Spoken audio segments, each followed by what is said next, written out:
Assalamualaikum warahmatullahi wabarakatuh. Mahasiswa Universitas Terbuka dimanapun Anda berada, berjumpa kembali dalam tutorial online pendidikan kewarganegaraan. Pada sesi ketiga ini kita akan mempelajari tentang ketahanan nasional dan geostrategi. Ya. Materi inisiasi ketiga ini tentang ketahanan nasional. Cakupan materinya, yang pertama adalah latar belakang ketahanan nasional Indonesia. Yang kedua, pengertian landasan, asas, dan ciri ketahanan nasional Indonesia. Yang ketiga, pendekatan Astagatra, keterkaitan antar gatra dan ketahanan gatra dalam sistem ketahanan nasional Indonesia. Kemudian, perwujudan ketahanan nasional Indonesia. Dan yang terakhir adalah pembinaan ketahanan nasional Indonesia. Setelah mempelajari inisiasi ketiga ini, Anda diharapkan secara komprehensif dapat menjelaskan tentang latar belakang pemikiran ketahanan nasional, yang kedua pengertian ketahanan nasional, yang ketiga keterkaitan antar gatra dalam ketahanan nasional dan ketahanan gatra atau astagatra dalam ketahanan nasional. Dan kemudian yang keempat, bagaimana pembinaan ketahanan nasional. Adapun latar belakang ketahanan nasional nanti ada 3. Yang pertama adalah tentang perjuangan dan kemampuan bangsa Indonesia untuk bertahan. Yang kedua, penegakan dasar negara dan konstitusi Undang-Undang Dasar 1945. Yang ketiga, proses perkembangan gagasan ketahanan nasional. Pertama, perjuangan dan kemampuan bangsa Indonesia untuk bertahan. Bangsa Indonesia mengalami penjajahan berabad-abad lamanya. Penjajahan itu mengakibatkan penderitaan lahir dan batin, kemiskinan dan kebodohan. Perjuangan mengusir penjajah mulai dari perlawanan Sultan Agung dari Kerajaan Mataram pada tahun 1613 sampai perlawanan Sisingamangaraja Batak pada tahun 1900 tidak pernah berhasil. Hal ini karena di satu sisi tidak adanya persatuan dan kesatuan di kalangan bangsa Indonesia, dan sisi lain keragaman bangsa Indonesia mudah dieksploitasi dengan politik pecah belah atau adu domba, atau secara populer disebut dengan politik divide et impera, seperti itu ya. Perjuangan selanjutnya memunculkan Angkatan Perintis Kemerdekaan tahun 1908 yang ditandai dengan berdirinya Budi Utomo, dan 20 tahun kemudian muncul Angkatan Penegas yang kita kenal dengan nama Sumpah Pemuda pada tahun 1928. Strategi perjuangan dalam melawan penjajah diubah dengan jalan pendidikan untuk memajukan bangsa dan membangkitkan semangat nasionalisme. Hasil perjuangan yang menonjol dalam periode ini adalah tumbuhnya semangat dan jiwa persatuan dan kesatuan bangsa Indonesia, yaitu dalam wujud Ikrar Sumpah Pemuda. Kemudian periode selanjutnya yaitu masa penjajahan Jepang tahun 1942 sampai 1945 merupakan babak baru perjuangan bangsa Indonesia. Pada mulanya bangsa Indonesia bersimpati pada penjajah baru ini atau bangsa Jepang. Bangsa Indonesia menduga bahwa Jepang akan membantu mempercepat proses perjuangan mencapai kemerdekaan. Akan tetapi kenyataannya sangat mengecewakan bangsa Indonesia. Rakyat Indonesia makin menderita dan juga makin miskin. Hasil bumi maupun ternak rakyat banyak disita untuk kepentingan penjajah. Banyak rakyat Indonesia dipaksa menjadi romusya atau pekerja paksa, baik di Indonesia maupun dikirim ke luar negeri untuk kepentingan pemerintahan militer Jepang pada waktu itu yang sedang terdesak oleh Tentara Sekutu. Ini adalah gambar bahkan pendekatan latar belakang sejarah. Tadi sudah kami jelaskan ya. Awalnya Anda bisa lihat perlawanan-perlawanan, perjuangan belum berhasil karena kurang adanya persatuan, dan penjajah pada waktu itu melaksanakan yang namanya politik pecah belah atau divide et impera. Dan juga ada Sistek dan Sisos. Kemudian tahun perjuangan selanjutnya ada Angkatan Perintis tahun 1908, kemudian Angkatan Penegas tahun 1928. Dan akhirnya pada periode penjajahan Jepang nanti merupakan babak penjajahan baru seperti itu. Manfaat yang bisa kita petik dari peristiwa perlawanan terhadap tentara asing sejak proklamasi kemerdekaan sampai 17 Agustus tahun 50, yaitu yang pertama. Kendati pun tentara Inggris dan Belanda lebih modern, persenjataan dan organisasinya tidak membuat perjuangan rakyat Indonesia pupus. Semangat juang terus dikobarkan. Keberanian berkorban demi bangsa dan negara, dalam hal ini adalah membela tanah air, membudaya di kalangan pemuda. Yang kedua, politik divide et impera atau politik adu domba, Belanda itu gagal karena bangsa Indonesia mengutamakan persatuan dan kesatuan. Ini adalah gambar bagan 3 dimensi kehidupan bangsa Indonesia, di mana dasar negara Pancasila dan Konstitusi UUD 45 secara implisit mempunyai 3 dimensi. Yang pertama adalah dimensi kebangkitan nasional atau national revival, kemudian dimensi ketahanan nasional atau national resiliensis, kemudian dimensi kelangsungan hidup nasional atau national survival. Nanti dimensi kebangkitan nasional mengandung daya cipta anggota masyarakat, dorongan membangun suatu bangsa. Sedangkan dimensi ketahanan nasional atau national resiliensis itu kemampuan menghadapi ancaman, tantangan, hambatan, dan gangguan atau yang kita singkat ATHG. Kemudian kemampuan mengejar ketinggalan dan membangun kesejahteraan dan keamanan. Dalam dimensi kelangsungan hidup nasional atau national survival, selain ATHG harus mampu mendorong meningkatkan daya kreasi ke arah integrasi, emansipasi, daya cipta, dan lain-lain. Ideologinya harus mampu memberikan harapan hidup lebih baik. Penegakan dasar negara dan konstitusi Undang-Undang Dasar 45. Ketahanan nasional merupakan salah satu dimensi kehidupan kita dalam berbangsa dan bernegara yang diangkat dari dasar negara konstitusi Undang-Undang Dasar 1945. Ketahanan nasional merupakan landasan untuk menjamin kelangsungan hidup bangsa dan negara. Ketahanan nasional harus dilaksanakan dan dibina dalam kehidupan kita berbangsa dan bernegara sebagai implementasi penegakan dari dasar negara dan konstitusi negara. Lemhanas mengkaji dan membahas 3 konsepsi tentang ketahanan nasional. Konsepsi yang pertama yaitu konsepsi ke-1 yang masih merupakan definisi. Ketahanan nasional adalah keuletan dan daya tahan kita dalam menghadapi segala kekuatan, baik yang datang dari luar maupun dari dalam, yang langsung maupun yang tidak langsung, membahayakan kelangsungan hidup negara dan bangsa Indonesia. Konsepsi kedua, penyempurnaan dari konsepsi pertama atau ke-1, ketahanan nasional adalah keuletan dan daya tahan suatu bangsa yang mengandung kemampuan untuk mengembangkan kekuatan nasional dalam menghadapi segala ancaman, baik yang datang dari luar maupun dari dalam, yang langsung atau tidak langsung membahayakan kelangsungan hidup negara dan bangsa Indonesia. Kemudian muncul konsepsi ketiga pada tahun 1972, ketahanan nasional adalah kondisi dinamis suatu bangsa berisikan keuletan dan ketangguhan yang mengandung kemampuan mengembangkan kekuatan nasional di dalam menghadapi dan mengatasi segala macam ancaman, tantangan, hambatan, serta gangguan, baik yang datang dari luar maupun dari dalam, yang langsung maupun tidak langsung membahayakan identitas, integritas, kelangsungan hidup bangsa dan negara, serta perjuangan mengejar tujuan nasional. Ini adalah pengertian landasan, asas, dan ciri ketahanan nasional. Kata kunci dalam ketahanan nasional tadi ada keuletan.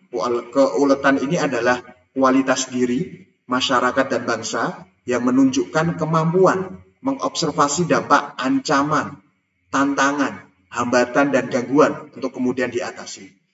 Ketangguhan ini adalah kualitas yang menunjukkan kekuatan atau kekokohan sebagaimana dipersepsikan dari luar oleh pihak lain. Kemudian yang ketiga adalah ancaman. Apa itu ancaman? Ancaman adalah hal atau usaha yang bersifat mengubah, merombak kebijaksanaan dan dilaksanakan secara konsepsional, kriminal, serta politis. Selanjutnya tantangan. Tantangan mempunyai definisi hal atau usaha yang bertujuan atau bersifat menggugah kemampuan. Kemudian hambatan. Hambatan sendiri mempunyai pengertian hal atau usaha yang bersifat atau bertujuan melemahkan, menghalangi secara tidak konsepsional yang berasal dari diri sendiri. Gangguan mempunyai definisi, hambatan yang berasal dari luar yang bertujuan melemahkan atau menghalangi secara tidak konsepsional. Identitas artinya adalah ciri khas suatu bangsa dilihat secara keseluruhan yang membedakan dengan bangsa lain. Dan yang kedelapan adalah integritas. Apa sih integritas? Integritas adalah kesatuan atau kebulatan yang menyeluruh dalam kehidupan nasional suatu bangsa, baik itu aspek alamiah maupun aspek sosial. Kemudian ketahanan nasional sebagai konsepsi, yaitu upaya menciptakan kondisi. Kemudian yang kedua adalah kondisi, dalam hal ini adalah sistem kehidupan nasional pada suatu saat. Ini adalah gambar dari bagian skematis pengertian ketahanan nasional. Anda bisa lihat kondisi dinamik, ada keuletan dan ketangguhan yang nanti akan menimbulkan kemampuan mengembangkan kekuatan nasional. Nanti lawan ada langsung dari dalam, nanti ada ATHG, ada ancaman, tantangan, hambatan, dan gangguan. Nanti ada dari luar juga tidak langsung.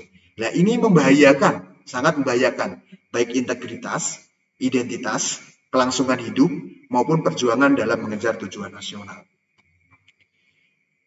Ini adalah konsep dari aspek Trigatra dan Pancagatra. Ya, Trigatra terdiri dari 3. Yang pertama adalah geografi, yang kedua adalah kekayaan alam, yang ketiga adalah demografi atau kependudukan. Sedangkan Pancagatra terdiri dari 5. Panca itu 5. Yang pertama adalah ideologi, yang kedua adalah politik, yang ketiga adalah ekonomi, kemudian yang keempat adalah sosial budaya, dan yang kelima adalah pertahanan dan keamanan. Seperti itu. Ya. Nah, landasan ketahanan nasional itu ada 3. Yang pertama adalah Pancasila, yang kedua adalah Undang-Undang Dasar 1945, dan yang ketiga adalah Wawasan Nusantara. Asas ketahanan nasional. Yang pertama, pendekatan kesejahteraan dan keamanan. Ya. Pendekatan kesejahteraan dan keamanan. Konsepsi ketahanan nasional hakikatnya adalah konsepsi pengaturan kesejahteraan dan keamanan. Konsepsi ketahanan nasional itu merupakan perwujudan Pancasila dan Undang-Undang Dasar 1945 dalam segala aspek kehidupan berbangsa dan bernegara. Kesejahteraan dan keamanan bak satu keping mata uang. Sisi yang satu kesejahteraan dan sisi lainnya adalah keamanan. Keduanya tidak dapat dipisahkan, tetapi dapat dibedakan. Kemudian yang kedua adalah komprehensif, menyeluruh dan integral. Ketahanan nasional dalam memecahkan masalah-masalah kehidupan nasional melihat secara komprehensif integral. Dalam artian itu utuh menyeluruh, tidak dipandang dari satu sisi. Perbedaan waktu, tempat, serta perkembangan ilmu pengetahuan dan teknologi selalu melahirkan masalah-masalah yang bersifat multikompleks. Pemecahannya memerlukan pendekatan interdisipliner, multidisiplin, dan transdisiplin serta lintas sektoral. Hal inilah yang membawa pemikiran ke arah holistik, komprehensif, dan integral. Kemudian sifat-sifat ketahanan nasional, yang pertama adalah manunggal. Manunggal ini pengertiannya yaitu aspek kehidupan bangsa Indonesia dikelompokkan ke dalam 8 gatra atau astagatra. Astagatra itu harus dilihat secara holistik, terintegrasi atau manunggal, karena adanya hubungan dan keterkaitan antara gatra maupun antar kelompok gatra. Kelemahan salah satu gatra dapat melemahkan gatra yang lain. Kemudian yang kedua adalah mawas ke dalam. Mawas ke dalam dan mawas keluar. Ketahanan nasional terutama diarahkan pada diri bangsa dan negara sendiri. Mawas ke dalam diarahkan kepada meningkatkan derajat kemandirian, sedangkan mawas keluar, di mana kita suka atau tidak suka harus menerima adanya saling ketergantungan atau interdependensi antar bangsa atau globalisasi. Kemudian yang ketiga adalah kewibawaan. Makin meningkatnya pembangunan nasional akan meningkatkan ketahanan nasional. Peningkatan ketahanan nasional menggambarkan kekuatan atau ketangguhan bangsa yang mempunyai daya cegah dan daya tangkal, bahkan daya hancur terhadap lawan yang mungkin mencoba untuk mengganggu atau menguasai. Kekuatan atau ketangguhan ini, menurut persepsi pihak luar, mencerminkan suatu kewibawaan. Kemudian yang keempat adalah berubah menurut waktu. Ketahanan nasional sebagai kondisi bangsa tidak selalu tetap, tergantung dari upaya bangsa dalam pembangunan nasional, dari kewaktu dan ketangguhannya menghadapi ancaman, tantangan, hambatan, dan gangguan. Makin tinggi intensitas pembangunan nasional dan hasil-hasilnya, ketahanan nasional semakin meningkat. Sebaliknya, apabila pembangunan nasional menurun, maka ketahanan nasional akan menurun pula. Kemudian yang kelima, tidak membenarkan adu kekuatan dan adu kekuasaan. Konsep ketahanan nasional tidak hanya mengutamakan kekuatan fisik, tetapi juga kekuatan moral yang dimiliki oleh suatu bangsa. Kekuatan ini ditujukan secara langsung untuk memelihara kesejahteraan dan keamanan yang penggunaannya dengan menampilkan atau menonjolkan kewibawaan. Oleh karenanya, dalam penggunaan kekuatan lebih diutamakan kekuatan abstrak atau moral dan musyawarah, sikap saling menghargai, menghindarkan permusuhan, dan sifat konfrontatif. Penggunaan kekuatan fisik merupakan jalan terakhir. Hal ini sangat berbeda dengan konsep power yang ditujukan hanya untuk memelihara kemampuan dengan menonjolkan kekuatan fisik untuk penangkalan dalam pemberian hukuman pada pihak lawan. Kemudian yang keenam adalah percaya pada diri sendiri. Ketahanan nasional ditingkatkan dan dikembangkan didasarkan atas kemampuan sumber daya yang ada pada bangsa dan sikap percaya kepada diri sendiri. Sebagai bangsa yang merdeka dan berdaulat, kita tidak tergantung kepada bantuan luar yang mengikat atau yang mendikte dan mencampuri urusan dalam negeri kita. Bantuan luar yang kita perlukan bersifat melengkapi sumber daya pembangunan yang kita miliki tanpa ikatan yang menurunkan martabat bangsa. Rasa kebanggaan sebagai bangsa Indonesia harus dipertahankan dan rasa cinta kepada tanah air Indonesia harus ditanamkan di lubuk hati setiap bangsa Indonesia untuk diaktualisasikan dalam kehidupan sehari-hari. Wajah ketahanan nasional nanti ada 3, sebagai kondisi, sebagai doktrin nasional, dan sebagai metode pemecahan sosial. Adapun fungsi ketahanan nasional, yang pertama, ketahanan nasional sebagai doktrin perlu dimasyarakatkan dan dibudayakan karena merupakan implementasi Pancasila, Undang-Undang Dasar 45, dan Wawasan Nusantara. Kemudian ketahanan nasional sebagai pola dasar pembangunan nasional nanti memberikan arahan, pedoman dalam pembangunan melalui tahapan-tahapan pembangunan atau repelita, rencana pembangunan 5 tahun. Yang ketiga, ketahanan nasional sebagai metode pembinaan kehidupan nasional, di mana menggunakan pendekatan komprehensif integral, utuh menyeluruh dalam aspek kehidupan bangsa tersebut, yang mencakup 8 gatra, astagatra. Kelemahan pada salah satu gatra dapat mengakibatkan kelemahan pada gatra lainnya, sehingga mempengaruhi kondisi keseluruhan. Sifat gatra dalam sistem ketahanan nasional yang pertama, trigatra, tadi sudah saya jelaskan, gatra alamiah, nanti bersifat statis, dan pancagatra atau gatra sosial bersifat dinamis. Trigatra dipergunakan sebagai modal dasar untuk meningkatkan pancagatra. Gatra-gatra dalam sistem ketahanan nasional dapat dibedakan secara teoritik, tetapi tidak dapat dipisahkan satu sama lain. Kelemahan dalam satu gatra akan melemahkan gatra yang lain dan mempengaruhi pola keadaan keseluruhan. Adapun peranan gatra terhadap kondisi kesejahteraan dan keamanan, yang pertama, gatra sama besar peranannya untuk kesejahteraan dan keamanan. Yang kedua, gatra lebih besar peranannya untuk kesejahteraan daripada keamanan. Yang ketiga, gatra lebih besar peranannya untuk keamanan daripada kesejahteraan.